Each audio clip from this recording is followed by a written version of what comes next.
केली त्याचा अहवाल प्रकाशन सोहळा झाला। एक आगळा वेगळा कार्यक्रम या ठिकाणी पाहायला मिळाला।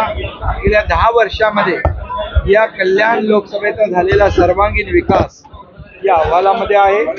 भविष्यात देखील या कल्याण लोकसभेची आवश्यकता गरज लक्षात घेऊन त्याचा देखील या ठिकाणी विचार होईल आणि या कल्याण लोकसभेमध्ये गेले अनेक वर्ष जी कामं झाली नाही ती 10 वर्षामध्ये करण्याचा प्रयत्न या ठिकाणी झालेला आहे। जसं मोदीजींनी 10 वर्षात देशाचा विकास केला तसं या ठिकाणी कल्याणमध्ये 10 वर्षात ज्या वेगाने विकास झालेला आहे त्याचा प्रकाशन सोहळा झाला आहे आणि खऱ्या अर्थाने मी त्यांना मनापासून शुभेच्छा देतो।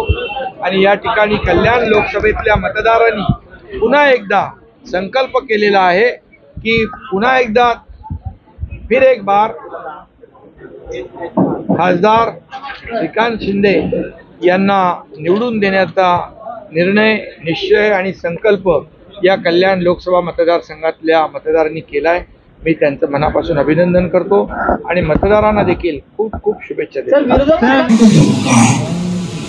10 वर्षापूर्वीचा एक नवा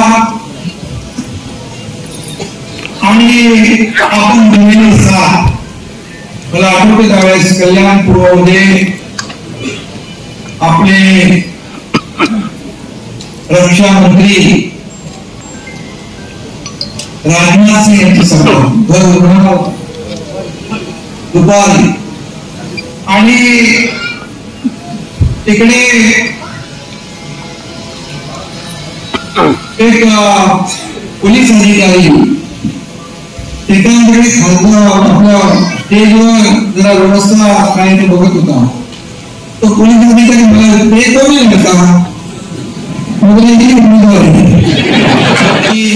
मी नेहमी सांगतो ही निवडणूक ही एका मतदारसंघाची नाही, ही निवडणूक आपल्या देशाची, ही निवडणूक आपल्या देशाच्या विकासाची आहे।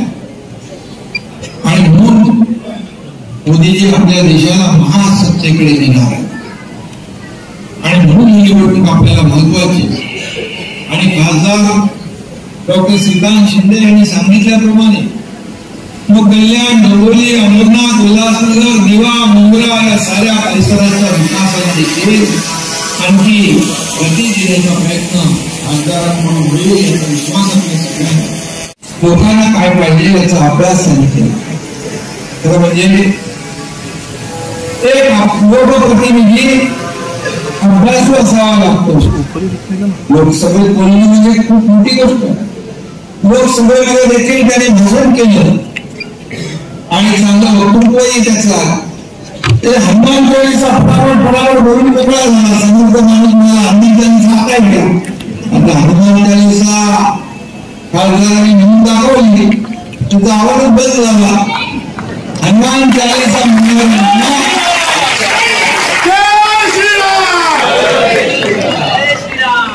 मध्ये टाकणारे लोक कुठं त्यांची जागा दाखवली